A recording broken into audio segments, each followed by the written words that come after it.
Good evening, everyone, and welcome to another Jazz Cruise Conversations Live. And my name is Eulis Cathey with SiriusXM's Real Jazz Channel. I'm also an event host on the Jazz Cruise, and I am happy to tell you that tonight we have one of the most talented trumpeters in jazz today, and also a very esteemed jazz educator who will also be on the 2022 Jazz Cruise, and that would be Mr. Terell Stafford. So, Terell, good to see you, buddy. Good to see you too, Eulis. Great to see you. Always a pleasure. We run into each other every once in a while, That's right. every couple of years or so. Yep. So, how are things? Things are pretty good. I'm here at Temple University now. I just finished doing a live stream concert and, trying to hang in there and make it happen. Well, we will talk quite a bit about everything that's involved with your duties at Temple University. Mm-hmm. But what I'd like to do initially for folks who aren't as familiar with you, who may not be familiar with you, why don't you give us a little bit of background about yourself and how you got involved in the music and in music in general, Sure. and jazz in particular. Okay. Well, I'm from a musical family. My mom played trumpet. My dad has a beautiful voice. Actually, my mom does too. And my dad played drums. And from Miami, Florida, started to play trumpet in the Chicago area. We moved from Miami to Chicago. But when we got to Chicago... Terell freezing on me just a bit there. We'll have him back. There we are. Okay. So when I got to Chicago, I wanted to play the trumpet. They wouldn't allow me to. They said I had to play a stringed instrument. So I started to play viola, which was a total disaster. Viola hated me and I hated viola, but they made me do it anyway. And my teacher used to hit me all the time with the bow. And there was one time that the teacher just hit me too many days in a row with the bow. And I came to a lesson and the teacher was about to hit me with the bow. And I just wanted to block the teacher with my bow. But my bow slipped out of my hand. I hit the teacher in the face with this bow. And they sent me to the principal's office and they called my parents in and they said, your son has no musical talent whatsoever. Keep him as far away from music as humanly possible. And that's what? Told my parents at age 11. And it hit home, I'm a person that if you tell me I can't do it, I'll do everything in my power to do it, Absolutely. So they suspended me from school for a week and he made an effort to suspend me from music for a year, which was fine. During that year, my math teacher taught me some guitar and he was a John Denver fan. So I learned some John Denver and, enter a talent show, singing Country Road, Take Me Home, which was turned into a comedy show more than a talent show. And then finally, when I was age 13, I was able to play the trumpet. And I've just cherished that instrument ever since I was able to play it at 13. And it was great because one of the first concerts my parents took me to were to see the Chicago Symphony. And the principal trumpet was a guy named Bud Herseth. And it was just amazing. I sat and watched Bud Herseth play, and they were playing Tchaikovsky No. 4. And as the concert was going along, my mom would lean to me and she'd say, "That's the standard, son. That's the standard." Mm-hmm. And just to hear his sound and to hear his approach. And from hearing him, all I really wanted to do, Eulis, was to play in an orchestra, to play classical music. Yeah. And so that's all I did. I played in orchestras. I got teachers and played in, all kind of classical groups. I ended up going to undergraduate degree at University of Maryland and a degree in classical trumpet. And during that degree, I didn't play right in the center. I played a little bit to the side. My teacher said, if you can't play right in the center, you may not be able to play the trumpet past the age of 25. So I was so discouraged after hearing that. I finished my degree. I got a minor in computers and a minor in math. And when I finished my degree, I put the trumpet down. I became a computer programmer at an insurance company. And I also tutored in trigonometry at my alma mater, University of Maryland. And then it wasn't until my friends told me that Wynton Marsalis was coming to town. He was going to be performing with the Eastman Wind Ensemble. And we went to hear him. He was playing all the cornet literature, on the Carnival of Venice and all that stuff. Now, how old were you at this time? I was probably, I just graduated from college, so it was probably like 21, around there. And I went to hear him, and I sat in the seat, and the Eastman Wind Ensemble came out, and the trumpet player in the Eastman Wind Ensemble, the principal trumpet player, was a woman by the name of Yvonne Tall. And when I heard her sound, I was just like, wow, this is amazing. She's a student in this group, and her sound was just so beautiful. And I was actually really inspired hearing her sound. I really wanted to pick up the trumpet again, because I probably laid it down for about 6 months. And then Wynton came out. Wynton was fabulous, of course. After the concert, I wanted to get backstage to say congratulations to Yvonne Tall, but it took me too long to get backstage. And by the time I got backstage, the wind ensemble had left, but Wynton Marsalis was still there. So I waited in a long line. I finally met him, and I said, Mr. Marsalis, that was a fabulous concert. He said, thank you so much. Do you play trumpet? And I said, kind of. He goes, what does kind of mean? I said, well, my teacher said I don't play in the center, so I probably won't be able to play past the age of 25. And he goes, that may not be true. Do you love the trumpet? And I said, I love the trumpet. And he goes, you should go see my teacher. His name is Professor William Fielder. And went and paid for my lesson. I got a lesson with Professor Fielder, and I played for him. He said the same thing. Do you love the trumpet? I said, I do. He goes, well, I'm willing to teach you. And I enrolled, I auditioned for graduate school to study with Professor Fielder.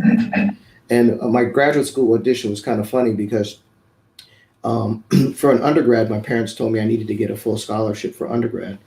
So I got teachers to help me to get this full scholarship as an undergrad. But for graduate school, they were only offering a half assistantship in classical, but they were offering a half assistantship in jazz as well. But I'd never played jazz. So I called a buddy and I said, look, I want to go to graduate school, and I want to audition at Rutgers University, but I don't play jazz. So is there anything you can do? And my buddy said, yeah, what songs do you need to play? I'll send them to you. So I said, I need a blues, I need rhythm changes, and I need a ballad. So he sent me Body and Soul for my ballad. He sent me Oleo for my rhythm changes, and he sent me Now's the Time for my blues. And I showed up to Rutgers to audition. In the morning was my classical audition. So I showed up, and Professor Fielder's sitting there, and he'd help me prepare for that audition. So I came and I played on piccolo trumpet, I played on C trumpet, I played on D trumpet, I played on B flat trumpet, and I played, I had a pretty good audition. He was happy. I could see the smile on his face. And then the afternoon, he didn't know I played jazz. So in the afternoon, I showed up for the jazz audition, and I walk in and I said, hello, Professor Fielder. He goes, Terell, I didn't know you played jazz. I said, I don't, so the audition, we waited around for a little bit.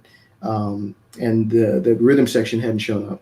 So Kenny Barron was teaching at Rutgers at the time. So they said to Kenny Barron, they said, Kenny, will you play for Terell's audition? And Kenny said, sure. So I didn't know who Kenny Barron was. I didn't play jazz. I didn't listen to jazz. So we played this blues, and I said to Kenny, I said, I'm going to play this blues. Now's the time. Do you need the music for it? What an insult, asking Kenny Barron, does he need the music to a blues? He goes, no, I think I'm good. So I start to play blues, and I played through the melody, and I stopped. And Kenny goes, aren't you going to take a solo? And I said, well, what do you want to hear? He goes, well, just play what you know. Play from your heart. So I played the melody again. I got to the solo. I played a little bit of the Haydn trumpet concerto, a little bit of Hummel trumpet concerto, a little bit. And so after about a course or so, they stopped me and they said, that's enough. About 3 weeks later, I found out that I got accepted into the classical program, but I got rejected from the jazz program. Yeah. So, and then while at Rutgers, it's actually the years when the bug actually bit me, as far as jazz goes, because two significant things happened. One, I was going to play a faculty recital, and the piece that we were going to play was Handel's "Let the Bright Seraphim." And in preparing for this piece, it's a call and response piece. So the vocalist sings her part, and then I respond. So she'll go bum bum bum bum bum bum bum bum bum, and then I play on the piccolo trumpet bum bum bum bum bum bum bum bum. But when she gets to the second phrase and it goes bum, and she didn't sing that. She improvised something. She went and I didn't know what to do. I didn't know how to follow her. I didn't know. I was lost. So I just played what was written. And so she stopped me. She goes, that's not what I sang. And she goes, let's try it again from the top. And so we did it again from the top. I still couldn't follow her. And so she ended the rehearsal. She called Professor Fielder and she goes, your student couldn't call and response with me. So Professor Fielder said, I want you to go and work on, every permutation of the rhythm, improvise on different scales and things like that so that you can be more familiar with the piccolo to imitate her. So that was kind of like, my first introduction to like improvisation and jazz, so to speak. And it was nice. I would practice, on the piccolo. And when I was doing this, there was a guy next door to me who kept imitating what I was playing, but he was playing tenor saxophone and he was, obviously a very good jazz musician. So I go, and he go, and so after a while, it got annoying hearing this guy imitate me. So I knocked on his door and I said, you can't find anything else to practice? He goes, oh man, I'm just listening. I'm trying to be inspired by the sounds around me. He goes, are you a jazz major? I said, no, I'm a classical major. He goes, well, basically what you're doing is like improvising. And I said, really? He goes, yeah, you should go, check out some jazz. And I said, well, who should I talk to? He goes, you should talk to Kenny Barron. I said, oh, no, I'm not going to talk to Kenny Barron. He played my audition. So from that point, I came and I played the recital and it went well. And that was my introduction to it. And then right after the recital, Professor Fielder took me to Carnegie Hall to hear the Chicago Symphony, ironically. And they were playing, ironically, Tchaikovsky 4. And they played the symphony. And then after it was over, we went across the street to the diner. And Bud Herseth, the principal trumpeter of the Chicago Symphony, comes into the diner and sits down and starts to talk to Professor Fielder. And I was in awe because I've been in awe with Bud Herseth since I was 13. And so Mr. Herseth turns to me and he goes, Terell, what do you want to do with your life? And I said, honestly, I want to sit next to you in Chicago Symphony. And he goes, and I said, you're the world's greatest trumpet player. He goes, no. The world's greatest trumpet player was a buddy of mine in the Navy. And I said, well, tell me about it.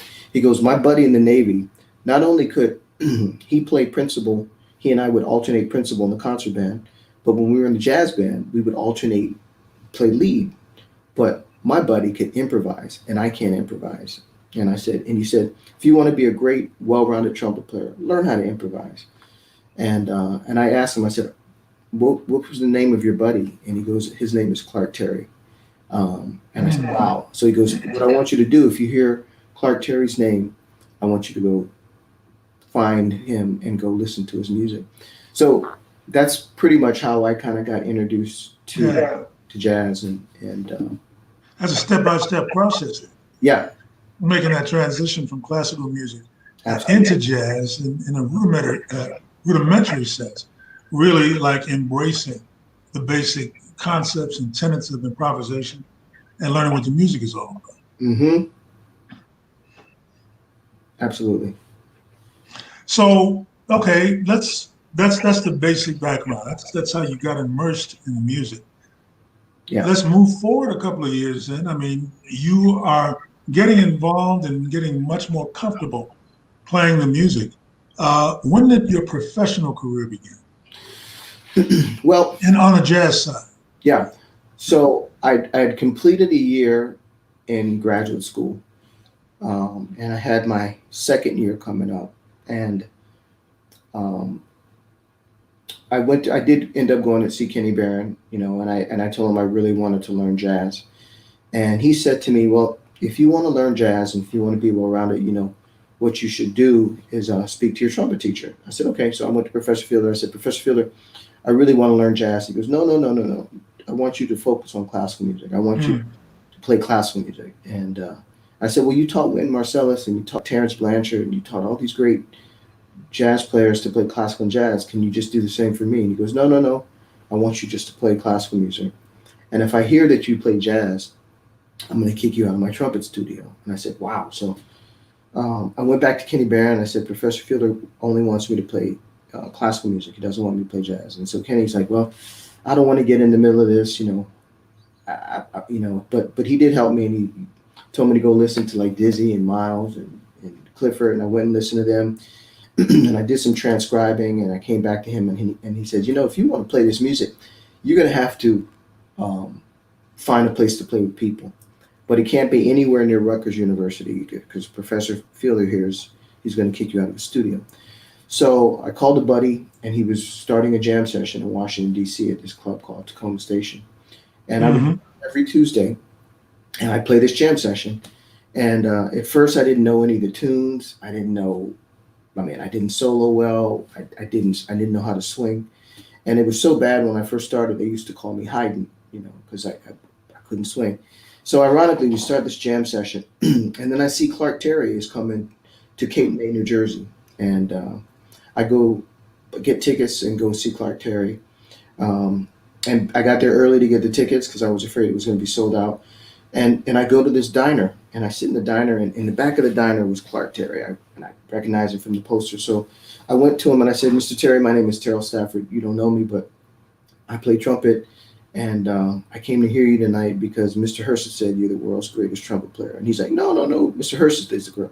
And so Clark Terry asked me to sit down, and I sat down, and he said, "So Terell, do you play jazz?" I said, "Not really. I've been trying to learn some jazz, but I can't swing." And he goes, "You can't swing?" And he started to laugh. Ah! He goes, "Baby boy, I'll teach you how to swing in 5 minutes." And I said, "Wow." And he said, "Can you say doodle?" And I said, "Doodle." He goes, "Say it over and over." And I said, "Doodle, doodle, doodle, doodle, doodle, doodle, doodle." He goes, "Baby boy, you just learned how to play the perfect eighth note."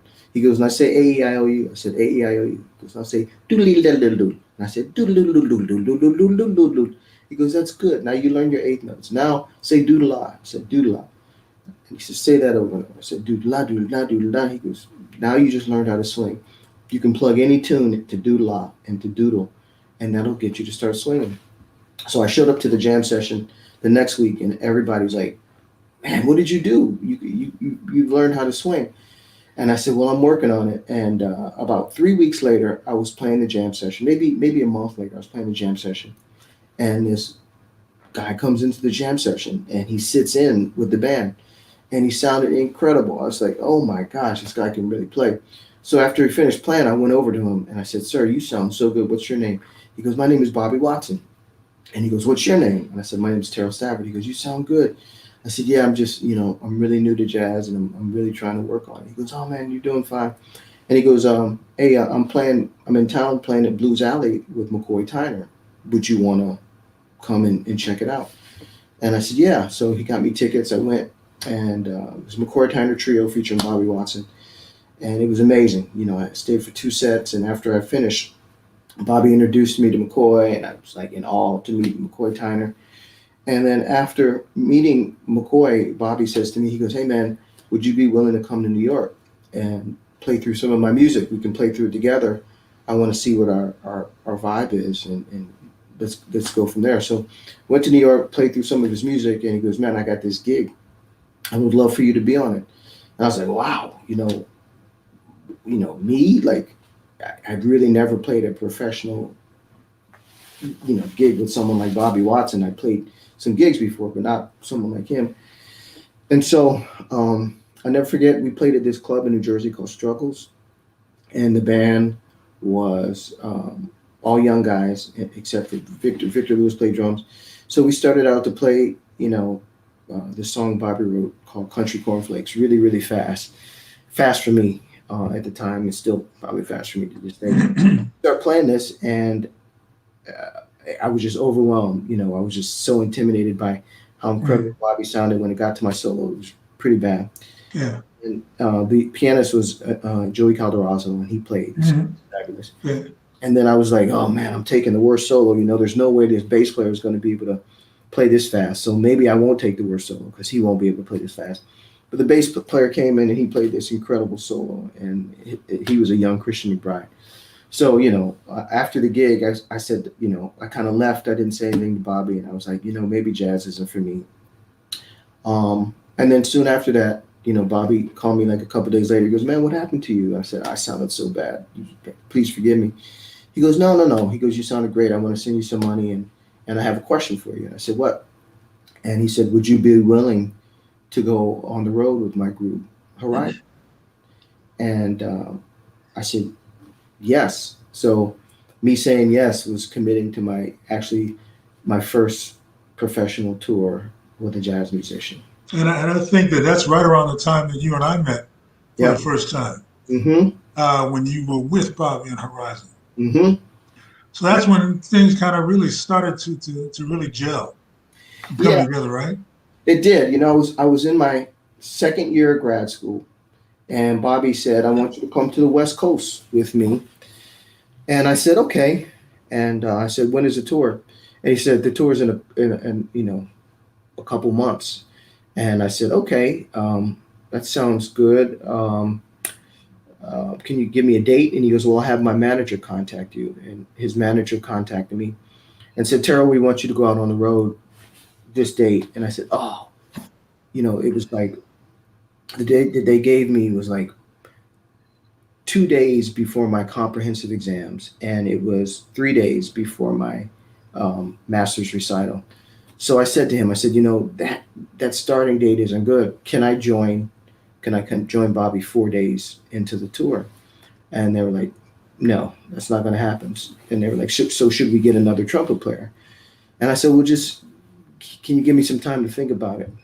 And I went to one of my instructors at Rutgers and I said, "Can I ask you a question? Like, you know, is Rutgers okay if someone's a classical major and they go out on the road playing jazz? Can they still, delay their exam and delay their recital?" And he's like, "No, if you're a classical musician, if you're getting your degree in classical, you have to go out on the road with a classical group. And if you Mhm. do so, then we'll delay your recital, we'll postpone it to the following semester and postpone your exams. And if you're a jazz major, if you go out on the road with a jazz group, same thing. But you couldn't do cross." So thought about it, and I went to the dean of the college and I said to the dean, I said, "Dean Scott, I have the opportunity to go out on the road with the Robert Watson Chamber Ensemble." And the dean was like, "Terrell, Robert Watson Chamber Ensemble? I've never heard of that group before." And he says, "But we're just so proud of you here at Rutgers. If you want to go out on the road with the Robert Watson Chamber Ensemble, you should do so and make us proud here at Rutgers." So I said, "Okay, thank you, Dean." He goes, "We'll postpone your recital and we'll postpone your exam until next semester. Just go out on the road and make us proud here at Rutgers." The Robert Watson Chamber Ensemble. Yeah. So I left. I left on the road with Bobby Watson and Horizon, and Yeah. we did about a 6 week tour. Uh, And about the first night of the tour, I didn't think anything of it. Bobby said, "Hey, can you come down about 2 hours early before we do the sound check? We want to go take some photos." So we came down for the sound check. We took some photos, and then we went and did the sound check. I didn't ask Bobby what the photos were for. I didn't ask anything. I was just excited to be doing my first tour. right, right. So we do this tour. We go up and down the West Coast. We go into Canada, and then we come home, and then I start school back in the fall. And I was going to go to school, finish up my degrees, and hopefully go back on the road with Bobby.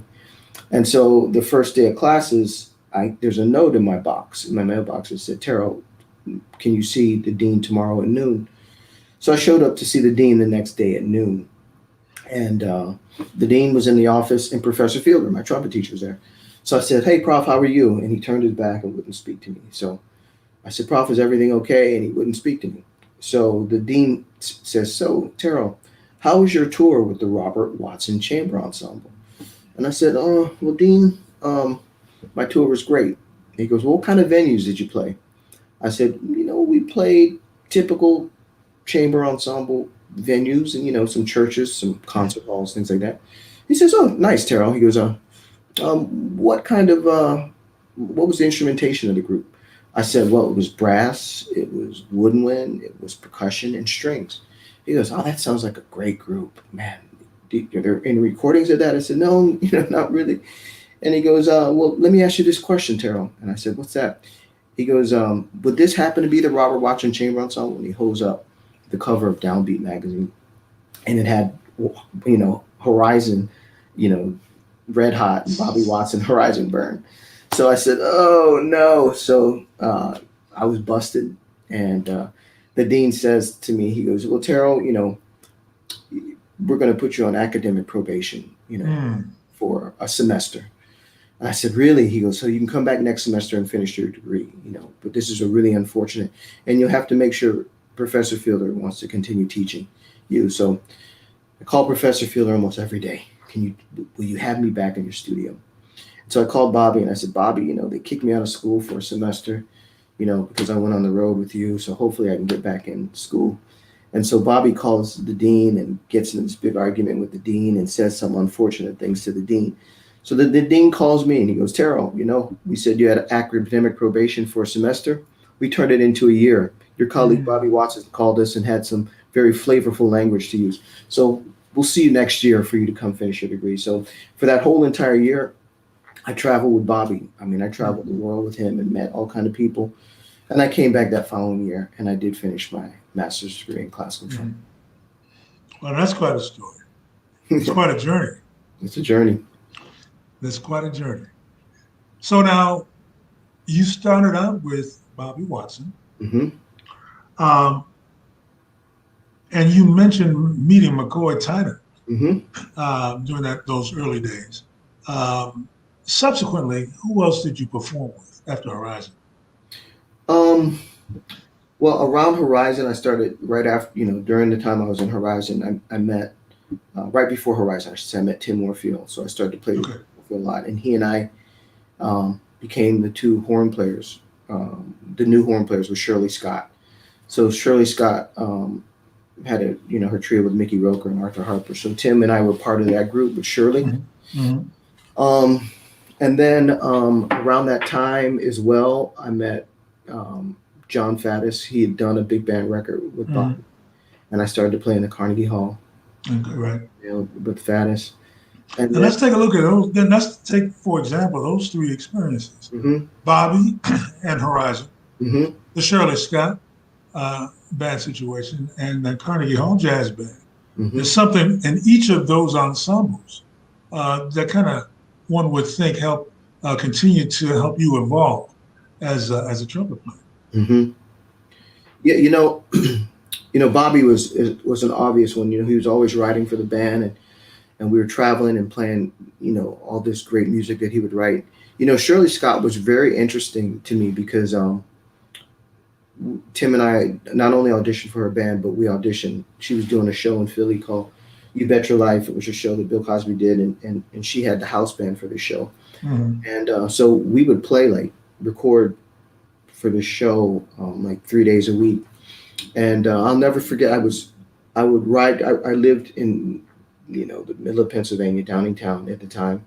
And Shirley lived the next town over, Westchester. So we'd always ride into Philadelphia together to record the show. So we're always in the car talking. And she was always very honest with me. She said to me one time, I'll never forget it. She says, Terell, it's great that, you come from classical music and you have this technique and blah, blah, blah. But it would be great for you to think about your sound. And I said, should I work on my sound? She goes, well, you don't have to work on your sound, but, think about your articulation and how your articulation can help shape your sound. She goes, for example, if you listen to Freddie Hubbard, or if you listen to Clifford Brown, or if you listen to Lee Morgan, they all have very, very, very personal articulation. So she said, I want you to think about that. And she goes, I think you should listen more to Lee Morgan and get that pop in your attack, the fire that Lee Morgan had. I think you should work on that.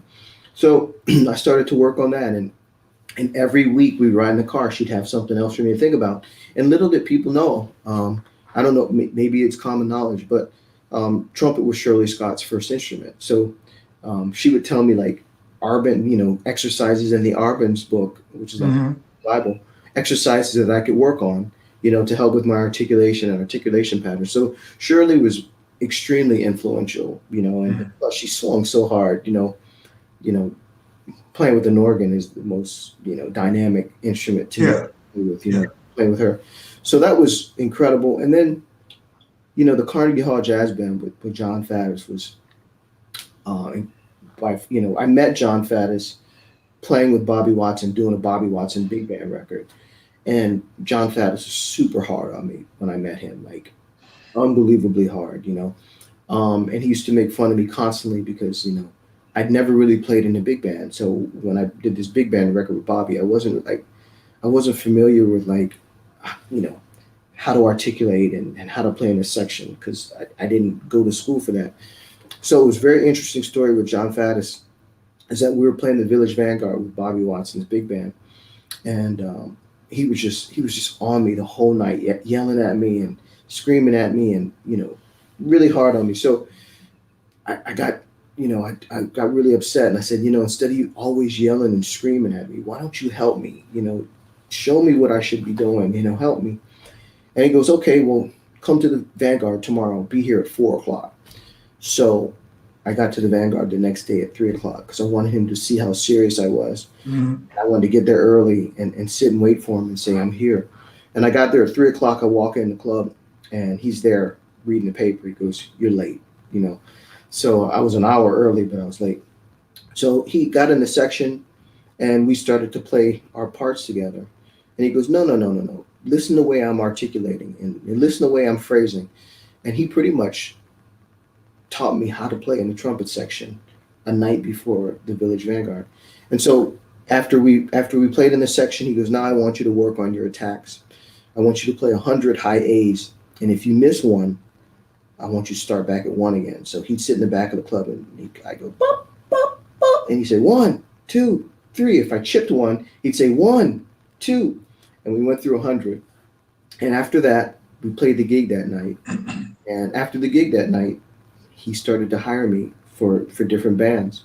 And I remember the first section I played with John Faddis in the Carnegie Hall band. I was subbing for Randy Brecker, and the trumpet section was Earl Gardner, Lou Soloff, and Byron Strickland.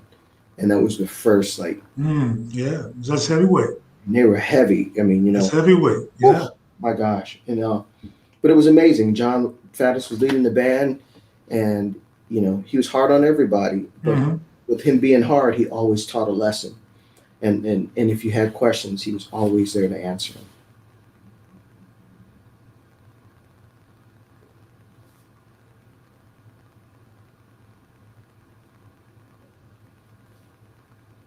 I'm not sure if you froze. Don't hear you.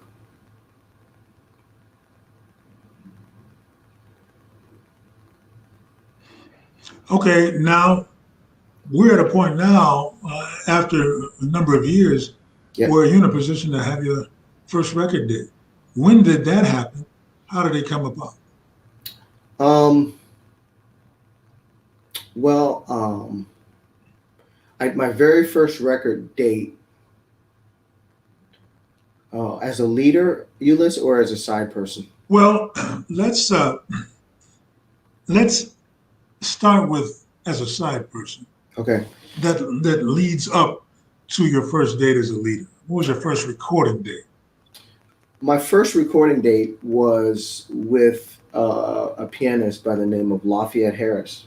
Yes. And I'd met Lafayette when I was playing Sweet Basil in New York with Bobby Watson. So he was my very first record date. And then soon after that, I think I recorded with Bobby after that. And I recorded with Shirley Scott after that. And around recording with Shirley Scott had a relationship with Alan Bates for Candid Records. Mm-hmm. And Alan had heard something that I'd done with Shirley, and Alan contacted me and he says, I want you to record. And Mm-hmm. that's how I started to record as a leader. My first record date was called Time to Let Go. Right. And it had Edward Simon, who I was playing with Bobby Watson, had Victor Lee, Right. Michael Bowie, who I played with a lot in DC. Mm-hmm. And that was my first record. And it was basically, Horizon folks. Yeah. Yeah. Yeah. You've accumulated quite a body of work. And you mentioned Lee Morgan Mm-hmm. earlier in your conversation with Shirley Scott. One of those recordings is an album that's a tribute to Lee Morgan. Mm-hmm. Talk about that project. And I would assume that, your closeness and your eventual appreciation of Lee and his work and his influence on you is a contributing factor to you actually making that record. It is. From Shirley asking me to listen to Lee, I became um, I became obsessed with a lot of things about Lee Morgan. One, I would ask people all the time a lot of questions about Lee Morgan, and one of the things that they told me is that Lee Morgan and Clifford Brown used to love marches because they loved the articulation in a march. So both of those trumpet players, I have just I'm in awe of their articulation, and so Lee Morgan has this articulation. Lee Morgan is a great composer. And I like his fire. You know, everything that Lee Morgan would play would be really honest. Mhm. And I was asked by the Kimmel Center here to do a concert for Lee Morgan, and that's kind of how the project came about. I did this concert, got all this music prepared for the concert, and played this concert here in Philadelphia, and it went so well. People were like, "You have to record this concert." Mhm. But my apprehension, Eulis, was that um, I didn't want to do a Lee Morgan record and just try to sound like Lee. I wanted to do a Lee Morgan record and play the intent of Lee Morgan. You know how he had influenced me, um, articulation wise, musically, fire wise, and but I wanted to play me, and Mhm. Mhm. that was my apprehension at first. I didn't want to do this record and people say, "Oh, you're trying to sound like Lee," and so. Um, Basically, what happened is we decided we were going to record this record, and I asked John Clayton if he produced this particular record, and he said he would. And the process that I used to record this record was a similar process that um, I used to use with Bobby Watson. You know, what we would do, we go on the road, we play the music, we come off the road, we record. Right. So we performed this music, this Lee Morgan music, for a week with my quintet at the Village Mhm. in New York, Mhm. and we recorded Tuesday through Sunday, and then Monday, the day that we had off, we came into the studio to record. And John was like, let's record it like it's a live set. So we got into the studio, we did our sound checks at 10. By 11 o'clock, we started to record this Lee Morgan project. We did the first set from 11 to 12. We took a break like we would at the Vanguard, and we came in, we did the next set from like 12:30 to 1:30. And then we were done. You know, it was the quickest record I'd ever recorded. Right. And the whole time in the record, since we played the club that whole week, there was a certain energy and Yeah. we had personalized some of the songs and came up with our own, you know, twist on it. And then That's always the advantage of being able to play the music live for an extended period of time before going into the studio. absolutely, absolutely. It helps make magic happen in the studio. I wish every record, you know, I recorded as a leader and as a sideman, we had that opportunity to Yeah, yeah, play absolutely. music, you know. Okay, let's now go and focus on your current life situation. And that is, as an educator, in addition to being a performer, how did you end up beginning to teach? Well, I got my undergraduate degree in music education and classical trumpet. And after I finished my undergraduate degree, I remember I was encouraged to teach then, and I didn't feel like I played the trumpet well enough, and I stopped playing the trumpet. So I didn't start a teaching career then, and I never knew how my undergraduate degree would affect me. But I was doing the show with Shirley Scott, and Shirley Scott came to me one day and she says, Terrell, I teach at this small uh, historically black college, Cheney University, and we're looking for someone to come in and teach a survey of music course. And I said, a survey of music course? He goes, yeah, it would be from Gregorian chant to present day. And I know you just finished your master's in classical trumpet, and we know you've taken all the history classes, so we think you would be a good candidate to do this. And I said, surely, I don't know if I want to teach. And she says, why not? And I said, I don't know. So we let it go. A couple of weeks went by. She goes, I really want you to take this teaching gig. And I said, well, okay. Well, people have told me that, to be careful. If those who teach can't play and those who play Hmm. teach. And she says, that's not true. You hear me it's what you make of it. And she goes, if you take this teaching position, Terrell, every day at noon, you and I can play duo just to make sure that both of us stay up on our game. And I was like, I'll take it. So I started to teach at Cheney University, and Shirley kept her promise. Every day at noon, we meet in her studio and play through tunes, and it was incredible. And I taught at Cheney for about 4 years, and it was a great experience for me. There wasn't really a music program, so when I came there, I went through the dorms to get players to play in the different groups, and then one day Shirley came to me. She said, Terrell, not only do I teach here, but I teach at Temple University as well, and they may need you there. And I said, well, how's that? She goes, well, there's a search going on right now at Temple, and they've had a couple failed searches, and if they have one more failed search, they may abolish the jazz program. And I said, really? She goes, so yeah, as much as I want you to stay here at Cheney, I think Temple would be a good step for you. And so I said, well, okay. So I called the school and I said, I'm interested in the position.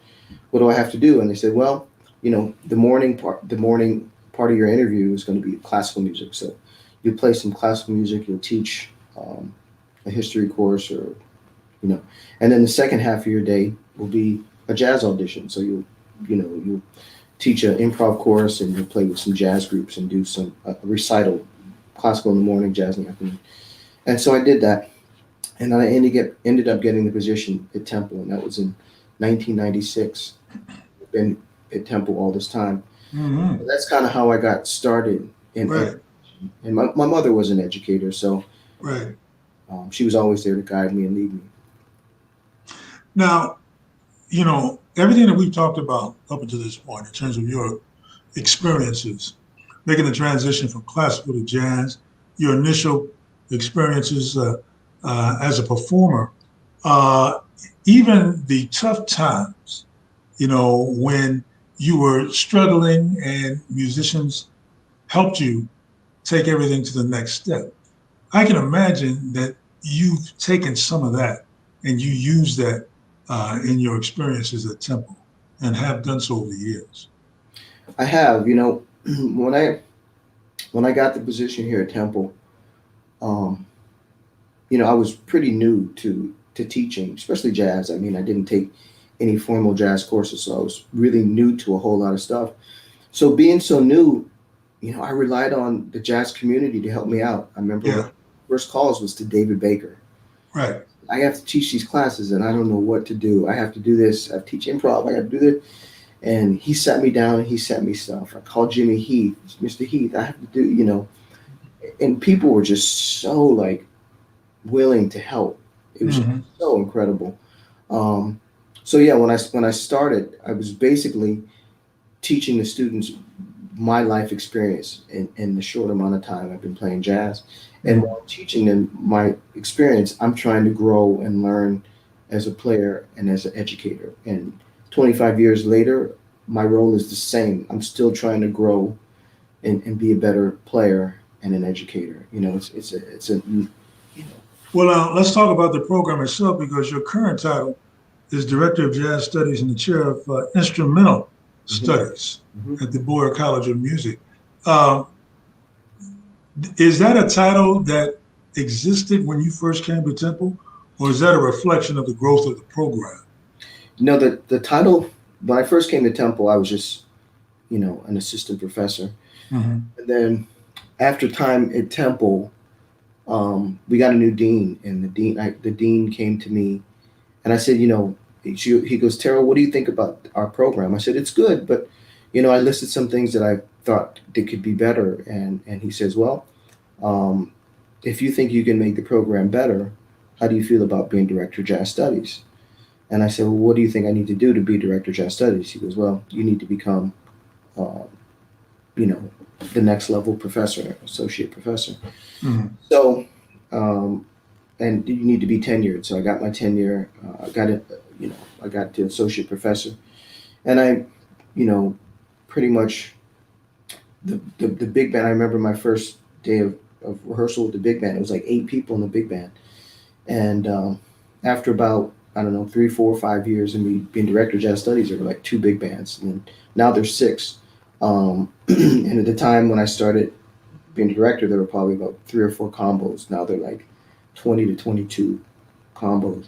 And so the jazz program started to build and develop. And then they needed a chair for the classical program. So, the dean came to me again. He was, you've done a good job with the jazz program. Can you do the same for the classical program? And he says, for that, you'll need to be full professor because you'll need to serve on different committees. So I went up for another promotion, became full professor, and then I became the chair of instrumental studies. And that Eulis is almost like a dream come true because my upbringing has been mostly classical. Yeah. Now my life is jazz. So to be able to run the jazz department and run the classical department and find, different ways to bring the 2 departments together. Yeah. And find a way for the jazz kids to appreciate with the classical kids and vice versa. And just to, and so I started to get folks to write commission projects that bring the orchestra and the big band together. And we've done a few of those. Few have been nominated for Grammys, and it's been great. So I would say I've been doing the classical department for maybe the last 10 years, and the jazz department for, I don't know, maybe the past 15 or so years. Mm-hmm. Mm-hmm. We're in the midst of a pandemic, and that has made it very, very challenging for all educators, regardless of the level and regardless of the discipline. What are the specific challenges for you that you've seen since we've been in the midst of this? Tell me about the challenges that you've faced in continuing to teach and how the program is addressing it at Temple.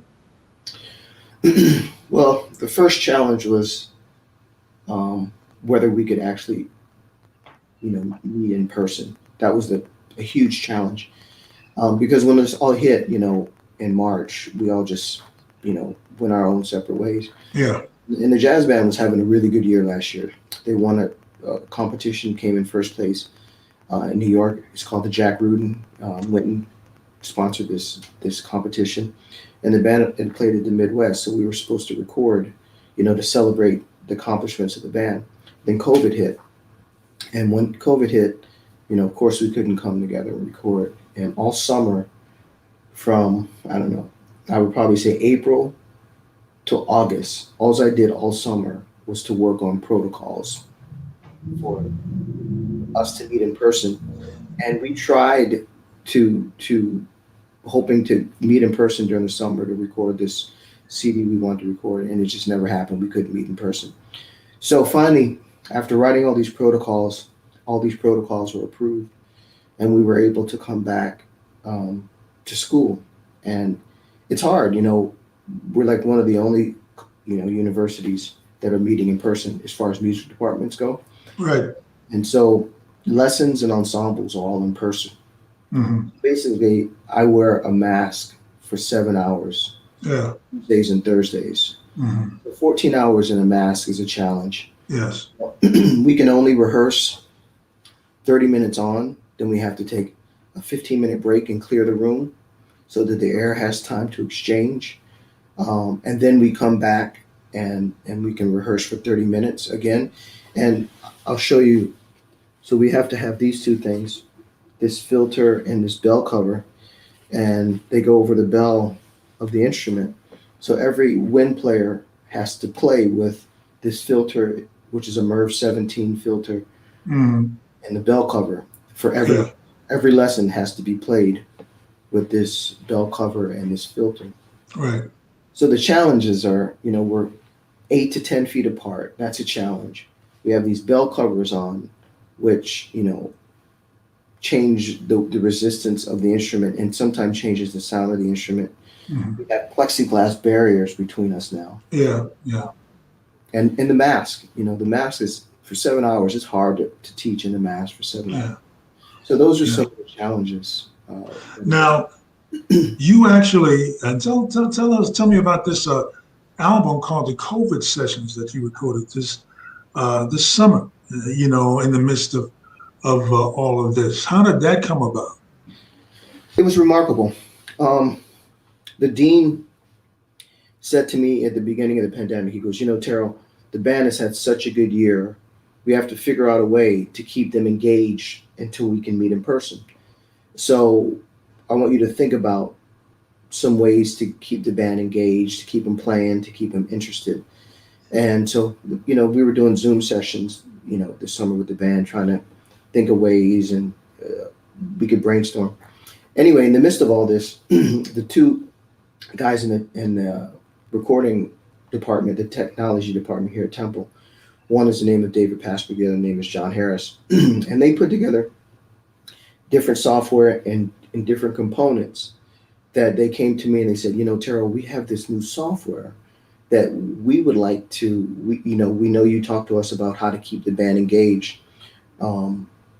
Before we'd like to introduce this new software to you. And basically what it is that we have these two big boxes. One box has all the equipment with the mic, the stand, the cable, blah, blah, blah. And the other box has an interface, it has a computer, it has all this other stuff. So basically, if this technology works, Terrell, we can send you the box. You can open the box up in your own living room, plug it into an Ethernet, set everything up, and put a pair of headphones on. And when you flip this switch, you'll instantly be connected to me in LA and to the other engineer in Philadelphia. And I was like, get out of here. And they're like, yeah, if this works, this could be something that's really great. So they sent me these boxes. They come to my house. I set it up to be the guinea pig for this new technology. And I flip the switch, and all of a sudden, both engineers are on the session with me. So they're running the session from their own home studios. Yes. I'm in my music studio, and I'm playing into a mic. They're playing a track, and I'm playing over the track. Right. Adjusting it, and we're doing all this mobily because of from this new software. So I was just like a kid in a candy shop. I was like, I can't believe this is happening. And they were like, we can't either. It actually worked. So we're all, pretty giddy about it. And they said, how would you feel about, just as an exercise, sending these boxes out to the band and the repertoire that you played all this year at the competition and at the Midwest conference, this repertoire, we can record it. And I said, sure. So we set up the schedule, and we had 4 boxes, and we sent the box out. We started sending the box out to the rhythm section at first. We sent it to the drummer. The drummer laid down his tracks, sent it to the bass player. And they're all doing these sessions with the engineers on the session. Mm-hmm. Some sessions, they could plug me in. I could sit in my living room and be on the session as well. So the boxes went all the United States, from Texas to Florida, Missouri, all over. And we sent these boxes out to 22 kids. And all 22 laid their parts down. And then from this, when it came back, the engineers played me the final project. They played me the unmixed version. They said, right. Give us some time to mix it. We think we can come up with something good. And so they took about a week and mixed it, and it came back, and it sounded great. And the dean of the college was like, I want you to put this out. Wow. And I said, really? And so he goes, you have a week to find someone to write the liner notes, to put the cover together, to mix and to continue to mix and master. You have 7 days. And it just all worked out. I contact, folks to design it. I contacted folks to write the liner notes, put it all together, 7 days. It came out. And, it sounds really, really good. If you listen to it not knowing the story, I'm not sure if you know that, like, the sessions were done from kids' closets, from their bathrooms, from their living rooms. That's unbelievable. And they were all, the students were skeptical at first. They're like, we've never heard of this technology. I said, I know, it's brand new. We're the first band to try this technology out. And it's amazing now, because we're looking at recording another CD. Even though we're in person, we're going to record a good chunk of it in person next year. But then if we want to have guests, we can put boxes out to the guests. Sure, absolutely. Wow, that's amazing. It's amazing. Yeah. Well, Terrell, we've got a few minutes left, and I quickly want to ask you some questions that have been provided Sure. From some folks who have been checking us out this evening. And a couple of them, let's start with bassist Gerald Beasley, Philadelphia's own Gerald Beasley. That's right. And he wants to know how do you balance your life as a performer and educator? That's a good question. I'm not sure, to be honest, to be totally honest, I'm not sure I've been so successful in balance. In my mind, I thought I had been. Um, but now that COVID has hit, now I'm really realizing what I've been missing in life. I have a beautiful wife and I have a daughter that's almost 4, and trying to juggle that and tempo and being on the road. I thought I was doing a decent job, but in actuality, I'm not sure if I really was. Now that I'm home and I'm spending quality time with them, I'm trying to figure out how I'm going to enter back into this world of performing again. But when I do, I'm going to have different priorities set up and make sure that I use time management to my advantage. So Right. I think, you know, as much as people say that these smartphones can be treacherous and we can become addicted to them, I've actually found that because of the smartphones and setting things up in a way that you can actually see how your time is being utilized, Yes. we can use these gadgets to really help manage our time and for us to see, hey, look, I've been on the road for 2 weeks. When I come home, I need to take 2 weeks for my family. I've been, certain parts of the semester busy. During those busy parts, I need to make sure I give tempo my attention. And that's my goal moving forward, is to find better ways to manage my time and keep my family as my priority and balance everything else around that.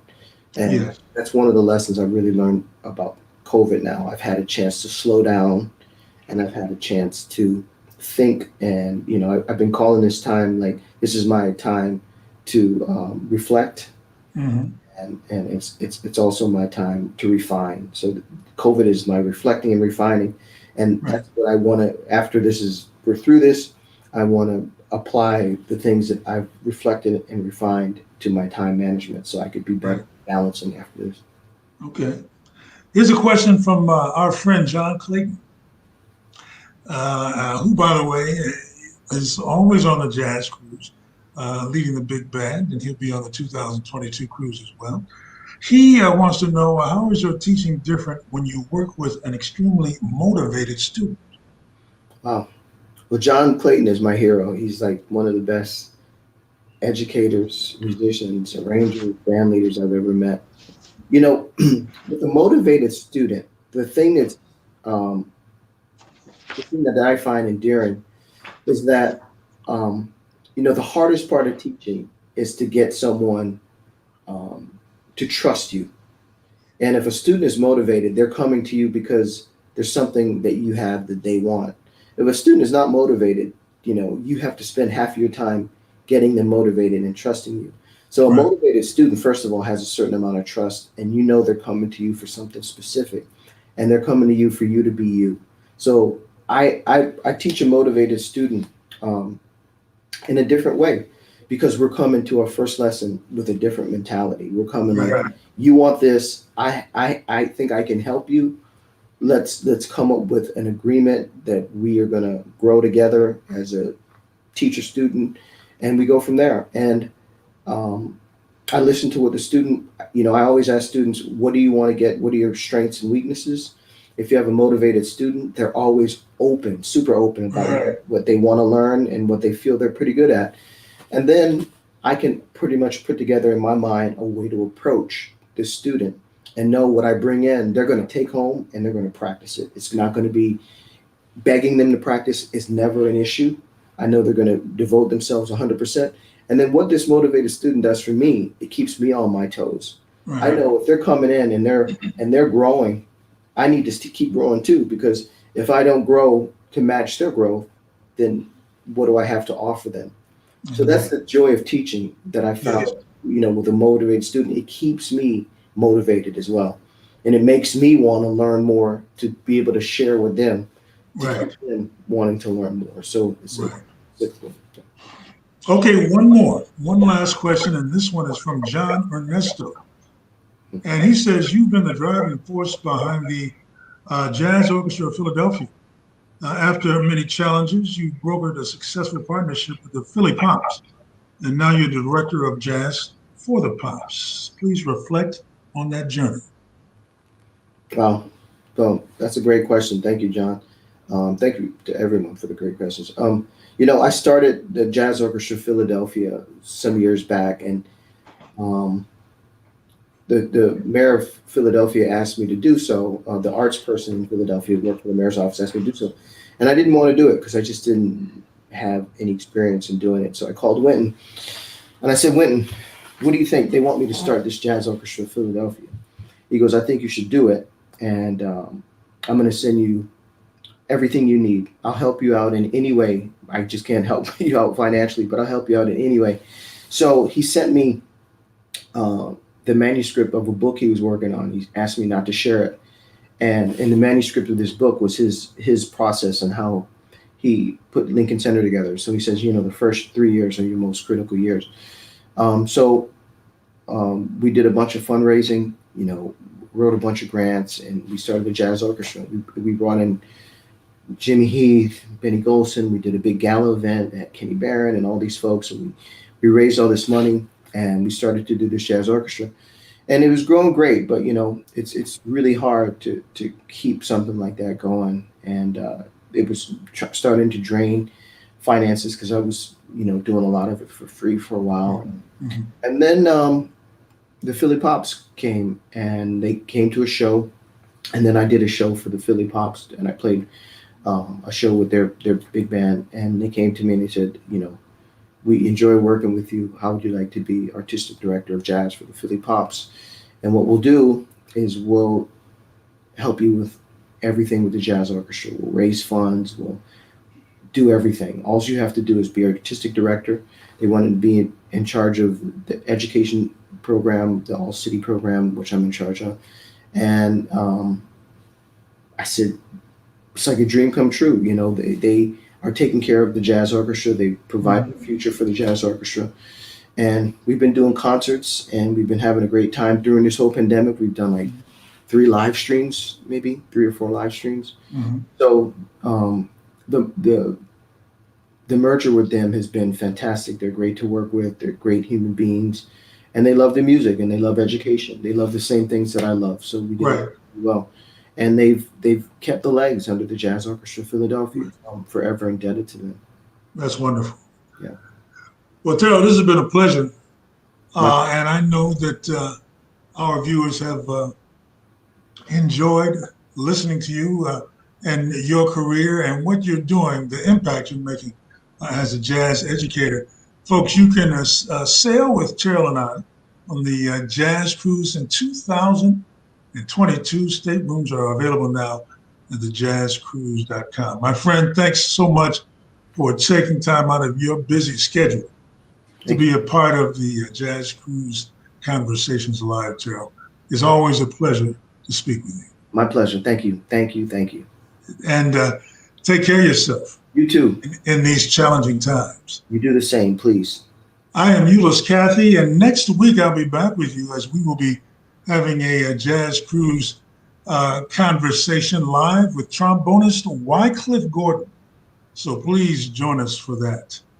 Once again, I'm Eulis Cathey from Real Jazz on Sirius XM satellite radio, and I'd like to wish all of you a very, very good night.